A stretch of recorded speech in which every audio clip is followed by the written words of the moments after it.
Hello दोस्तों। Basic computer सीखने के लिए सीखने के क्रम में लेक्चर नंबर 4 में आपका स्वागत है। आज हम लोग कंप्यूटर सिस्टम के आर्किटेक्चर के विषय में जानने की कोशिश करेंगे और ये सारे आर्किटेक्चर जो आज हम पढ़ने जा रहे हैं ये हमारे generation 4th generation 5th generation के कंप्यूटर हैं। कहने का सीधा मतलब है कि आज जो हम अपने घर में कंप्यूटर सिस्टम या लैपटॉप इस्तेमाल करते हैं, डेस्कटॉप इस्तेमाल करते हैं, या फिर वो सारे सिस्टम जो हाई लेवल के हाई एंड पर काम करते हैं, ऑफिस मैनेजमेंट में काम करते हैं, वेबसाइट मैनेजमेंट का काम करते हैं, वो सारे सिस्टम जो मॉडर्न आर्किटेक्चर पर बेस्ड है, उन सारे कंप्यूटर का बेसिक आर्किटेक्चर जो है उसको हमने समझने की कोशिश की है और उसी का ये डायग्राम है। जरा इस डायग्राम को डिटेल से हम देखें और समझने की कोशिश करेंगे कि आखिर इस डायग्राम को कैसे हम यूज करते हैं। हमने इस पूरे आर्किटेक्चर में अगर आप देखें तो एक इनपुट यूनिट है, एक आउटपुट यूनिट है। यूजर हमने दोनों साइड में बना रखा है, लेकिन दोनों एक ही साथ अटैच्ड होता है फिजिकली जब हम कंप्यूटर को देखेंगे तो कीबोर्ड, माउस और मॉनिटर सब एक ही साइड में होंगे। और यहाँ सुविधा के लिए हमने इधर बनाया, आप चाहें तो ये ब्लॉक यहाँ भी हो सकता है जहां पर यूजर इनपुट और आउटपुट दोनों को ऑब्जर्व कर सकता है डायरेक्टली। लेकिन अभी हम समझने की कोशिश करें, ब्लॉक में हमने स्पष्टता के लिए उसको इस साइड में बनाया है। एक ही यूजर है जो इनपुट और आउटपुट से इंटरेक्ट कर रहा है, इंटरफेस कर रहा है, क्योंकि यूजर ही कोई कमांड देता है और उसका रिजल्ट भी यूजर को मिलना चाहिए, तभी तो कंप्यूटर का मतलब है। अब जरा सा देखें कि इस पूरे ब्लॉक में हमारे कंप्यूटर सिस्टम में है क्या। तो आप गौर से देखें तो हमारे कंप्यूटर सिस्टम में ये जो पूरा पार्ट है, ये पूरा का पूरा पार्ट कंप्यूटर के सीपीयू के नाम से जाना जाता है। जब डेस्कटॉप सिस्टम आप देखेंगे तो ये सारे जो डिवाइसेज है वो सारे एक ही बॉक्स के अंदर होंगे और इनको हम सीपीयू का नाम देते हैं। इसमें पावर सप्लाई का प्रोविजन अभी हमने नहीं रखा है, पावर सप्लाई भी इसी का पार्ट है, इसी के अंदर लगा होता है, जिसको सीधे हम पावर बोर्ड से देकर के चलाते हैं। और यूजर को एक्चुअल में देखा जाए तो ये बॉक्स के साथ इनपुट और आउटपुट डिवाइस मिलेंगे। अब इनपुट डिवाइस में आपने कीबोर्ड लगा रखा है, माउस लगा रखा है, स्कैनर लगाया है, जैसी जरूरत होती है हम यूज करते हैं। आउटपुट डिवाइस में प्रिंटर का इस्तेमाल अब तो जनरली सब लोग करते हैं। मॉनिटर कंसोल पार्ट है, मॉनिटर को तो रहना ही रहना है। तो मॉनिटर और प्रिंटर ये दो बहुत पावरफुल आउटपुट डिवाइस हैं। वैसे डेटा कम्युनिकेशन का भी इस्तेमाल करते हैं, लेकिन इसमें हमने अभी इंटरनेट बेस्ट सिस्टम की बात नहीं की है, इसलिए उसको अभी हम छोड़ दिए हैं, आगे उस पर डिस्कस करेंगे। अभी सबसे पहले एक स्टैंड एलोन पीसी की हम बात कर रहे हैं। हम ये मान के चलते हैं कि इसके अंदर में क्या है उसको हम समझने की कोशिश करेंगे। तो जरा गौर से देखें, सबसे पहला ब्लॉक यहाँ पर है एएलयू। एएलयू का मतलब है अरिथमेटिक लॉजिक यूनिट। इस यूनिट का काम है अरिथमेटिक लॉजिक ऑपरेशन को परफॉर्म करना। अरिथमेटिक और लॉजिकल ऑपरेशन है क्या? तो सबसे पहले अगर हम अरिथमेटिक ऑपरेशन की बात करें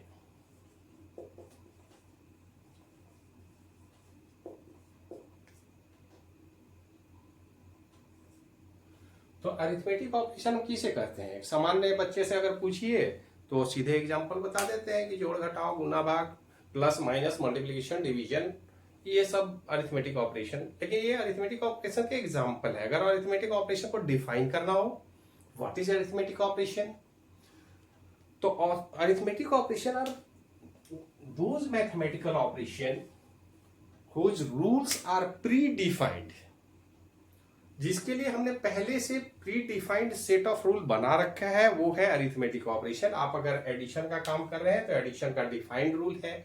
हमने क्लास 1 से बच्चों को अरिथमेटिक ऑपरेशन में एडिशन, सब्ट्रैक्शन, मल्टीप्लिकेशन, डिवीजन की खूब प्रैक्टिस कराते हैं ताकि लाइफ लॉन्ग उसको याद रहे। तो अरिथमेटिक ऑपरेशन में हमने pre defined set of rule को फॉलो करते हुए किसी भी प्रॉब्लम का सॉल्यूशन अगर निकालना हो तो उसको बोलते हैं अरिथमेटिक ऑपरेशन। और लॉजिकल ऑपरेशन की अगर बात की जाए, व्हाट इज लॉजिकल ऑपरेशन, तो लॉजिकल ऑपरेशन वो ऑपरेशन है जिसके लिए हमें pre defined set of rule को फॉलो करना जरूरी नहीं है। लॉजिकल डिसीजन में खास करके हम देखते हैं, हो सकता है उसमें कुछ अरिथमेटिक ऑपरेशन की भी जरूरत पड़ जाए, लेकिन डिसीजन मेकिंग वर्क जो है किसी खास कंडीशनल डिसीजन लेना, कंडीशनल स्टेटमेंट के आधार पर, कंडीशन के आधार पर अगर डिसीजन लेना हो तो इस तरह के ऑपरेशन को हम बोलते हैं लॉजिकल ऑपरेशन। ज्यादातर जैसे गेम खेलने में गेम प्लान तो बनाई जाती है, लेकिन एक्चुअल रियल टाइम में जो डिसीजन लिया जाएगा उसके लिए कोई प्री डिफाइंड रूल नहीं है। आप देखेंगे कि एक ही कंडीशन में दो अलग अलग लोग अलग अलग डिसीजन ले सकते हैं, किसी को आप गलत नहीं कर सकते हैं, सब लोग अपने अनुभव पर, अपने एक्सपीरियंस पर डिसीजन लेते हैं। तो इस तरह के ऑपरेशन को, जिसके लिए कोई प्री डिफाइंड रूल पहले से डिफाइंड ना हो, उसको हम बोलते हैं लॉजिकल ऑपरेशन। खास करके डिसीजन मेकिंग स्टेटमेंट जितने भी हैं जिसमें कुछ न कुछ डिसीजन लेना पड़ता है, भले ही उसका आधार कुछ भी हो, अरिथमेटिक ऑपरेशन भी आधार हो सकता है, लेकिन ये थोड़ा स्मार्ट डिसीजन है, इंटेलिजेंट एक्टिव रिजल्ट है। तो इस दोनों तरह के ऑपरेशन को कर पाने में हमारा कंप्यूटर सिस्टम सक्षम है। तो अरिथमेटिक और लॉजिकल यूनिट जो कंप्यूटर के अंदर हमने बनाया है, एक्चुअल में ये सारे पार्ट, अगर इन तीनों ही पार्ट को हम देखें तो ये तीनों ही पार्ट हमारे माइक्रो प्रोसेसर के पार्ट हैं। माइक्रो प्रोसेसर जो कंप्यूटर के अंदर लगा होता है उसके अंदर ये अरिथमेटिक लॉजिक यूनिट भी है, कंट्रोल यूनिट भी है, इंटरनल रजिस्टर्स भी है। तो ये तीनों ही यूनिट माइक्रो प्रोसेसर के पार्ट है।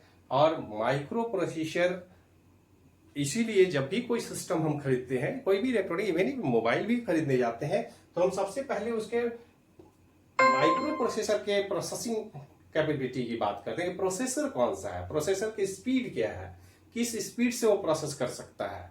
और ये प्रोसेस जो है वो इसी माइक्रो प्रोसेसर के डिजाइन आर्किटेक्चर पर डिपेंड करता है। और यही माइक्रो प्रोसेसर एक्चुअल में ब्रेन ऑफ कंप्यूटर सिस्टम है। कंप्यूटर सिस्टम का ब्रेन माइक्रो प्रोसेसर ही होता है, जबकि एक्चुअल में अगर कहा जाए तो माइक्रो प्रोसेसर ब्रेन हमारा कंट्रोल यूनिट है। ये सीयू जो है ये कंट्रोल यूनिट है। जो आप गौर से देखें तो यहां पर दो तरह का लाइन हमने खींच रखा है। ये जो स्ट्रेट लाइन है इसको बोलते हैं डेटा लाइन। डेटा लाइन कहने का मतलब है, डेटा लाइन कहने का मतलब है कि डेटा का फ्लो किस किस डायरेक्शन होगा। आप गौर से देखें, इनपुट यूनिट से डेटा कंट्रोल यूनिट की तरफ जाएगा। कभी भी कंट्रोल यूनिट से इनपुट यूनिट की तरफ डेटा नहीं आएगा। डेटा का फ्लो इनपुट यूनिट से, यूजर जो भी इंस्ट्रक्शन देगा या डेटा एंटर करेगा वो सीधे कंट्रोल यूनिट को जाएगा। कंट्रोल यूनिट और एएलयू के बीच डेटा बाई डायरेक्शनल ट्रांसफर होता है, यहां से यहां भी जा सकता है, यहां से यहां भी आ सकता है। जबकि आउटपुट में ये डेटा यूनिडायरेक्शनल होगा और सीधे कंट्रोल यूनिट से आउटपुट को जाएगा। आउटपुट से वापस डेटा आने का कोई प्रोविजन नहीं है। इसी तरह डेटा बाई डायरेक्शनल हमारे रैम रोम या हार्ड डिस्क से जुड़ा होता है। हम चाहे तो डेटा यहां से यहां भेज सकते हैं, यहां से यहां ला सकते हैं। इसी तरह रजिस्टर और कैश के साथ भी बाई डायरेक्शनल मूवमेंट है। मतलब डेटा का मूवमेंट इनपुट यूनिट से यूनिडायरेक्शनल कंट्रोल यूनिट और कंट्रोल यूनिट से यूनिडायरेक्शनल आउटपुट यूनिट में होगा। जबकि एएलयू, रजिस्टर, रैम, रोम, हार्ड डिस्क और कैश के साथ ये बाई डायरेक्शनल जुड़ा होता है। इसके साथ साथ आप देखेंगे एक डॉटेड लाइन है। ये डॉटेड लाइन इंडिकेट करता है कंट्रोल सिग्नल को, जो कंट्रोल यूनिट के द्वारा जनरेट किया जाएगा। ये डायरेक्ट कंट्रोल यूनिट से जुड़े हुए हैं। और ज्यादातर कंट्रोल लाइन हर डिवाइस के साथ बाई डायरेक्शनल होता है। आप यहां भी देखें बाई डायरेक्शनल है, यहां भी बाई डायरेक्शनल जुड़ा हुआ है, यहां भी बाई डायरेक्शनल है। हर डिवाइस के साथ कंट्रोल यूनिट की पकड़ सबसे ज्यादा है। एक्चुअल में अगर हम कहें तो हमने माइक्रो प्रोसेसर को कंप्यूटर सिस्टम का ब्रेन कहा है, लेकिन एक्चुअल में इस माइक्रो प्रोसेसर का ब्रेन है control unit. Control unit can capable to generate each and every control signal to control the whole system inside the computer. Control system की रेस्पॉन्सिबिलिटी है एलयू को ठीक से काम कराना, रजिस्टर में डेटा का मूवमेंट कंट्रोल करना, कैश कंट्रोल करना, इनपुट यूनिट को कंट्रोल करना, आउटपुट यूनिट को कंट्रोल करना, रैम रोम को कंट्रोल करना, हार्ड डिस्क से डेटा का मूवमेंट करना, अगर किसी तरह की कोई गड़बड़ी है उसको ठीक करने का भी इंस्ट्रक्शन जनरेट करना, कोई ऑपरेशन अगर एग्जीक्यूशन में कोई दिक्कत है तो उसके लिए डिसीजन लेना भी कंट्रोल यूनिट का ही काम है।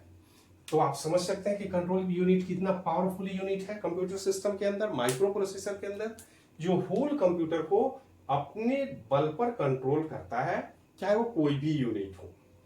इसके बाद रजिस्टर की बात आती है, कैश मेमोरी की बात आती है। ये कैश एक्चुअल में मेमोरी है, आप चाहे तो यहां पर मेमोरी भी लिख लें।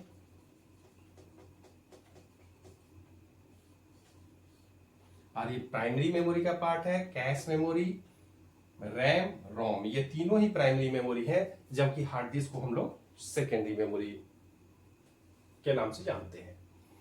तो रजिस्टर, कैश, रैम, रोम, हार्ड डिस्क, ये चारों ही मेमोरी यूनिट है। अब सवाल ये उठता है कि चार तरह के मेमोरी यूनिट की आवश्यकता क्यों पड़ी कंप्यूटर में, ऐसा क्यों हमने डिजाइन किया? तो इसके पीछे मेमोरी की हायरार्की पर बाद में डिस्कशन करेंगे। अभी सिर्फ ये हम ध्यान में रखें कि ये जो चारों मेमोरी है, इन चारों मेमोरी के स्पीड में अंतर है। स्पीड ऑफ एग्जीक्यूशन जो है, अगर हम बात करें तो कंट्रोल यूनिट को हाई स्पीड अगर कोई डेटा चाहिए तो सबसे पहले रजिस्टर के पास जाएंगे। इनकी स्पीड अगर 1 माइक्रो सेकेंड पर इंस्ट्रक्शन अगर हम मान ले, तो कैश के पास आते आते ये 5 माइक्रो सेकेंड पर इंस्ट्रक्शन होता है। रैम रोम के पास हम रैम के पास जाए तो हो सकता है ये 10 माइक्रो सेकेंड हो जाए पर इंस्ट्रक्शन। पर हार्ड डिस्क के पास हम जाए तो हार्ड डिस्क से डेटा कम्युनिकेट करने में हो सकता है 10 मिली सेकेंड पर इंस्ट्रक्शन। अब आप आसानी से सोच सकते हैं कि अगर हम सीधे हार्ड डिस्क को लगाएं तो जो काम हम 1 माइक्रो सेकेंड में कर सकते हैं उसके लिए हमको 10 मिली सेकेंड टाइम खर्च करने पड़ेंगे। ये माइक्रो सेकेंड है, मिली सेकेंड है। माइक्रो मिली में हम आप जानते हैं कि 1000 टाइम का डिफरेंस है। तो ये 1 से 10 अगर चले जाए तो पहले तो 1000 और इंटू 10,000 टाइम स्लोअर है ये हार्ड डिस्क हमारे रजिस्टर से। अगर हम कंप्यूटर की स्पीड बनाए रखना चाहते हैं तो स्वाभाविक है कि हमको हाई स्पीड मेमोरी की जरूरत पड़ेगी। और अगर हम इस के बदले सिर्फ रजिस्टर का इस्तेमाल करें तो स्पीड तो बढ़ जाएगी, लेकिन स्पीड बढ़ने के साथ साथ हमारा कॉस्ट भी इतना अधिक हो जाएगा कि हमको 50,000 का अगर हम आज के डेट में 1 टीबी टेराबाइट का हार्ड डिस्क इस्तेमाल करते हैं, इस साइज का रजिस्टर अगर बनाना हो तो हो सकता है कॉस्ट इसका 10 लाख रुपीज हो जाए। इसका मतलब है कि कंप्यूटर जब हम डिजाइन करते हैं तो हम इस बात का ध्यान रखते हैं समय भी हमारा बचे और साथ में कॉस्ट भी बहुत अधिक नहीं बढ़े, इकोनॉमिकल सिस्टम हो, तो हम इसका इस्तेमाल कम करते हैं। इसके बाद थोड़ा सा कैपेसिटी का अधिक रखते हैं, फिर रैम की कैपेसिटी अधिक रखते हैं। और हार्ड डिस्क तो सेकेंडरी स्टोरेज है, उसमें परमानेंट स्टोरेज के लिए इस्तेमाल किया जाता है, उसको प्रोग्राम एग्जीक्यूशन में कभी इस्तेमाल डायरेक्ट हम नहीं करते हैं। सीपीयू के डायरेक्ट इंटरेक्शन में ये कभी आएगा ही नहीं। तो जब हार्ड डिस्क सीपीयू से डायरेक्ट इंटरेक्ट ही नहीं करेगा, उसमें तो परमानेंट स्टोरेज के लिए हम इस्तेमाल करते हैं, इसलिए उसकी कैपेसिटी बहुत अधिक होती है और टाइम अधिक लगता है। तो कोई बात नहीं, हमको तो सिर्फ परमानेंट स्टोरेज के लिए इस्तेमाल करना है। कंप्यूटर की स्पीड को बनाए रखने के लिए हम इस तरह का स्ट्रक्चर बनाते हैं ताकि हमारा कंप्यूटर हाई स्पीड में काम कर सके। और बाकी रेस्ट मेमोरी हायरार्की में डिटेल चर्चा करेंगे कि इनकी और भी क्या खूबी है, क्यों इस्तेमाल करते, कैसे करते हैं, उस पर हम विचार करेंगे। लेकिन हमारे कंप्यूटर सिस्टम में माइक्रो प्रोसेसर के पास 3 मेन ब्लॉक है, जिसमें एएलयू की बात करते हैं, कंट्रोल यूनिट की बात करते हैं, और ये सीपीयू रजिस्टर है। रजिस्टर भी एक तरह का हाई स्पीड मेमोरी है। एक्चुअल में इस रजिस्टर के इनपुट आउटपुट कैपेबिलिटी ही माइक्रो प्रोसेसर की स्पीड को डिफाइन करता है। जितनी तेजी से हम डेटा कम्युनिकेट कर पाते हैं वही हमारे कंप्यूटर का स्पीड होता है। क्योंकि इंटरनल है, बगल में है, तो तेजी से हम डेटा एक्सेस कर पाते हैं, डेटा का ट्रांसमिशन हो पाता है। तो डेटा अगर एक्सेस करने में हमको सहूलियत है तो हाई स्पीड हो जाता है और हमारा मशीन उसी स्पीड पर काम करता है। तो हमने एएलयू लगा रखा है, कंट्रोल यूनिट लगाया है, रजिस्टर लगाया है, कैश मेमोरी लगाया है, रैम और रोम मेमोरी का इस्तेमाल करते हैं, हार्ड डिस्क का इस्तेमाल करते हैं। और एक्चुअल में कहा जाए तो 3 ब्लॉक हमारे पास हुए, arithmetic logic unit, control unit and memory system. ये मेमोरी सिस्टम अलग अलग तरीके से डिजाइन किया गया है। इसका बहुत कारण है, कंप्यूटर को हम low cost high speed device के रूप में डेवलप करते हैं, इसलिए अलग अलग मेमोरी हमने लगा रखा है। और इसके बाद हमारे आउटपुट डिवाइस की का बात आता है। आखिर प्रोसेसिंग कुछ भी हो तो कंप्यूटर फाइनल जब तक यूजर को यूजर की भाषा में आउटपुट नहीं दे तब तक यूजर समझ नहीं पाएगा। तो अब यहाँ पर समस्या क्या है कि यूजर का जो लैंग्वेज है ये तो नेचुरल लैंग्वेज पर काम करता है, तो इस नेचुरल लैंग्वेज के रूप में हम इनपुट देते हैं और हमको इसी नेचुरल लैंग्वेज में आउटपुट चाहिए।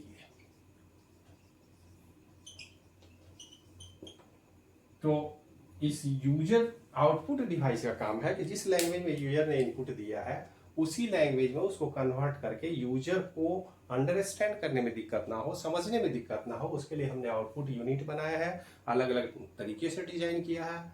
अगर प्रिंटर की बात करें तो हार्ड कॉपी में वो पेपर पर प्रिंट करके आउटपुट देता है।